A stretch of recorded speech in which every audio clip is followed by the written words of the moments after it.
जीवन में गुरु की आवश्यकता क्यों? एक प्रेरक कहानी।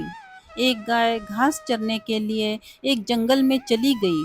शाम ढलने के करीब थी। उसने देखा कि एक बाघ उसकी तरफ दबे पांव बढ़ रहा है। वह डर के मारे इधर उधर भागने लगी। वह बाघ भी उसके पीछे दौड़ने लगा। दौड़ते हुए गाय को सामने एक तालाब दिखाई दिया। घबराई हुई गाय उस तालाब के अंदर घुस गई। वह बाघ भी उसका पीछा करते हुए तालाब के अंदर घुस गया। तब उन्होंने देखा कि वह तालाब बहुत गहरा नहीं था, उसमें पानी कम था और वह कीचड़ से भरा हुआ था। उन दोनों के बीच की दूरी काफ़ी कम थी, लेकिन अब वह कुछ नहीं कर पा रहे थे।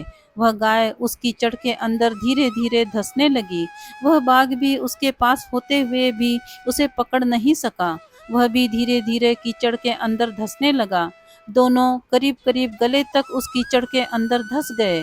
दोनों हिल भी नहीं पा रहे थे। थोड़ी देर बाद गाय ने उस बाघ से पूछा, क्या तुम्हारा कोई गुरु या मालिक है? बाघ ने गुर्राते हुए कहा, मैं तो जंगल का राजा हूँ, मेरा कोई मालिक नहीं, मैं खुद ही जंगल का मालिक हूँ। गाय ने कहा, लेकिन तुम्हारे उस शक्ति का यहाँ पर क्या उपयोग है? उस बाघ ने कहा, तुम भी तो फंस गई हो और मरने के करीब हो, तुम्हारी भी तो हालत मेरी जैसी है। गाय ने मुस्कुराते हुए कहा, बिल्कुल नहीं, मेरा मालिक जब शाम को घर आएगा और मुझे वहाँ पर नहीं पाएगा, तो वह ढूंढते हुए यहाँ जरूर आएगा और मुझे इस कीचड़ से निकालकर अपने घर ले जाएगा। तुम्हें कौन ले जाएगा? थोड़ी ही देर में सच में ही एक आदमी वहाँ पर आया और गाय को कीचड़ से निकालकर अपने घर ले गया। जाते समय गाय और उसका मालिक दोनों एक दूसरे की तरफ कृतज्ञता पूर्वक देख रहे थे। वे चाहते हुए भी उस बाघ को कीचड़ से नहीं निकाल सकते थे, क्योंकि उनकी जान के लिए वह खतरा था। कहानी का सार।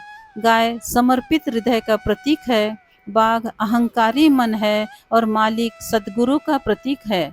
कीचड़ यह संसार है और यह संघर्ष अस्तित्व की लड़ाई है।